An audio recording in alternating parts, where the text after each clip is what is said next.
હું પંડ્યા આરતી આપ જોઈ રહ્યા છો Spark Today News. World Wizard ફાઉન્ડેશનની સંવર્ધનમ કરિયર ડેવલપમેન્ટ એકેડમી દ્વારા સિવિલ સર્વિસીસ માટે જાગૃતિ કાર્યક્રમનું આયોજન કરવામાં આવ્યું। વર્લ્ડ વિઝાર્ડ ફાઉન્ડેશનની સંવર્ધનમ કરિયર એકેડમી દ્વારા સિવિલ સર્વિસીસની જાગૃતિ માટે યુપીએસસીની યાત્રા સંઘર્ષ તથા સફળતા શીર્ષક હેઠળ કાર્યક્રમનું આયોજન વડોદરાના બરોડા મેડિકલ કોલેજના ઓડિટોરિયમ ખાતે કરવામાં આવ્યું, જ્યાં કોલેજના ઓડિટોરિયમ ખાતે મોટી સંખ્યામાં સિવિલ સર્વિસીસ પોતાનું લક્ષ્ય રાખતા એવા વિદ્યાર્થીઓ તથા વાલીઓ આ કાર્યક્રમમાં ઉપસ્થિત રહ્યા। 500થી વધુ રજિસ્ટ્રેશન આ કાર્યક્રમ માટે નોંધવામાં આવ્યું। આ કાર્યક્રમમાં મુખ્ય વક્તા તરીકે વડોદરા જિલ્લાના પોલીસ વડા આઈપીએસ રોહન આનંદ, આઈપીએસ જયવીર ગઢવી તેમજ વિખ્યાત મોટિવેશનલ સ્પીકર સંજય રાવલ વિશેષ ઉપસ્થિત રહ્યા હતા। આ સંસ્થાનો મુખ્ય ઉદ્દેશ કે વિદ્યાર્થીઓની કારકિર્દી બને અને સંધિ સરકારી અધિકારી વિદ્યાર્થીઓને બની શકે તે માટે આ પ્રકારની પ્રવૃત્તિઓ સાથે સેમિનારનું આયોજન સંવર્ધનમ સંસ્થાના માધ્યમથી કરવામાં આવે છે। આયોજન સંદર્ભે સંવર્ધનમ સંસ્થાના ડોક્ટર જીગર ઇનામદારે વધુ વિગત આપી છે। આપણની વચ્ચે અહીં આવ્યા છે, એમની ડ્યુટી સિવાયનું કામ એ આપણું જમા થાય, આ ભાવના અત્યારથી રાખજો। એટલે જે કરવું તે બેસ્ટ કરવું। રાત્રે 12 વાગે સિગ્નલ ના હોય તો સ્કૂટરની બત્તી બતાવીને જ વળવાનું, આ તો પગ બતાવે ઘણા તો। કોન્સ્ટિટ્યુશનની બંધારણની વાતો કરે પણ હાલો ટ્રાફિક રૂલ પાળે નહીં। યુપીએસસી ને જીપી વાળો વિદ્યાર્થી આ દેશના બંધારણનો બરાબર એનો પાક્કો હિમાયતી હોવો જોઈએ। આપણે ગાડીમાંથી કચરો બહાર ફેંકીએ કેવી રીતે? આપણે એક ઝાડની ડાળી તોડીએ કેવી રીતે? આ ચીજો આવી જાય અને ત્યારે તમે આને માટે એલિજિબલ થાવ છો। એટલે પહેલું શું છે, જે કરવું તે બેસ્ટ કરો, એક્સ્ટ્રીમ બેસ્ટ। તૈયાર થયા મસ્ત છોકરાઓ એ સ્પાઇકી બાઇકી રાખવાના, પણ બેસ્ટ ખાલી નહીં।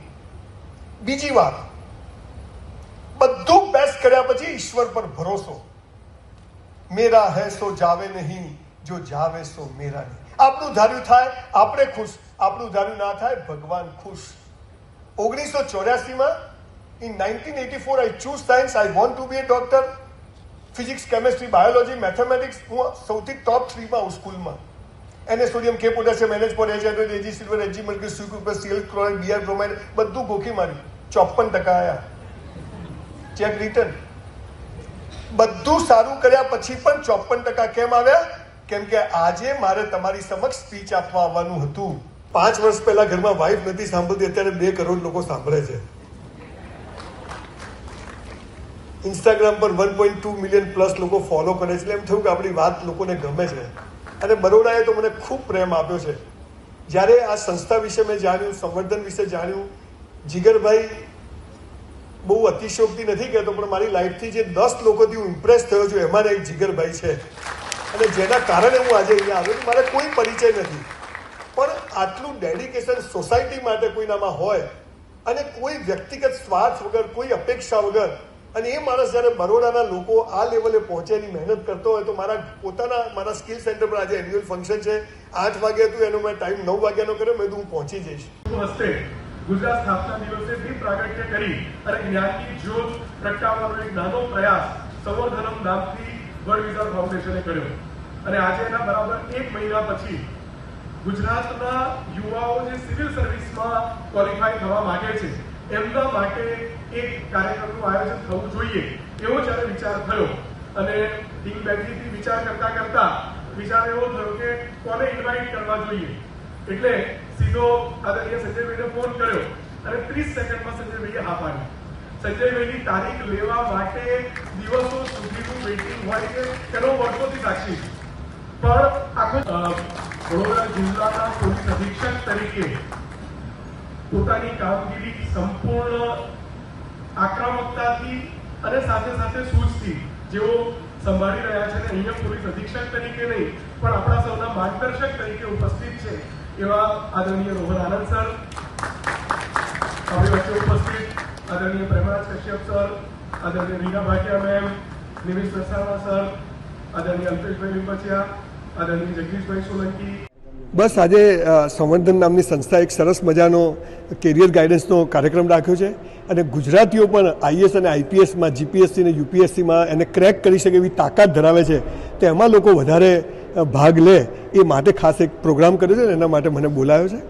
Thank you sir. ખાસ કરીને વાત કરીએ તમારા મોટિવેશનથી ઘણા લોકો પ્રભાવિત થતા હોય છે, કેવી રીતે તમે લોકોને સંબોધન કરવાના છો, કેવી રીતે તમારે માર્ગદર્શન તમને મળી જશે? હવે કૂવામાં હોય તો હવાડામાં આવે, હું સારું નથી બોલતો પણ લોકો સારા છે એટલે એમને મારી વાત ગમે છે એટલે હું હંમેશા પોઝિટિવ વાત કરતો હોઉં છું અને જે લેવલે હોય ત્યાં એ લોકો કનેક્ટ થતા હોય છે. એક માણસને 100 વાર કહીએ તો મસાલા ના છોડીને એક માણસને એક જ વાર કહીને મસાલો છોડી દે છે.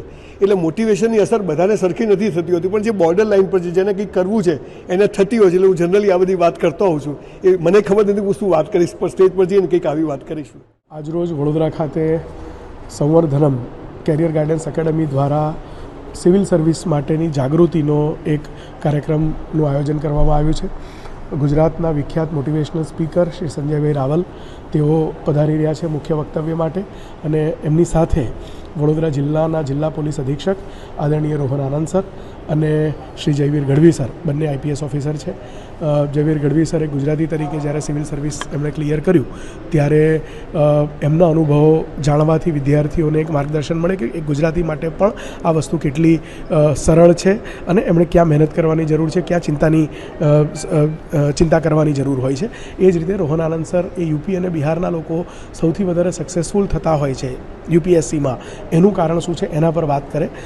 વધારે ને વધારે ગુજરાતીઓ સિવિલ સર્વિસ ક્લિયર કરીને આઈએએસ, આઈપીએસ, આઈએફએસ બને એ હેતુથી આજનો આ સેમિનાર છે, અને વડોદરાના યુવાનો એ સેમિનારમાં અત્યારે જોડાઈ રહ્યા છે. કેટલા વિદ્યાર્થીઓ ઉપસ્થિત છે, કેટલા વાલીઓ આવવાના? વાલીઓ ઓછા હશે, મોટાભાગે વિદ્યાર્થીઓ છે. 500 ઉપર વિદ્યાર્થીઓ આવે એવી અપેક્ષા છે, કારણ કે રજિસ્ટ્રેશન 500 થયા છે અને અમે સૌના સ્વાગત માટે અહીંયા ઊભા છીએ.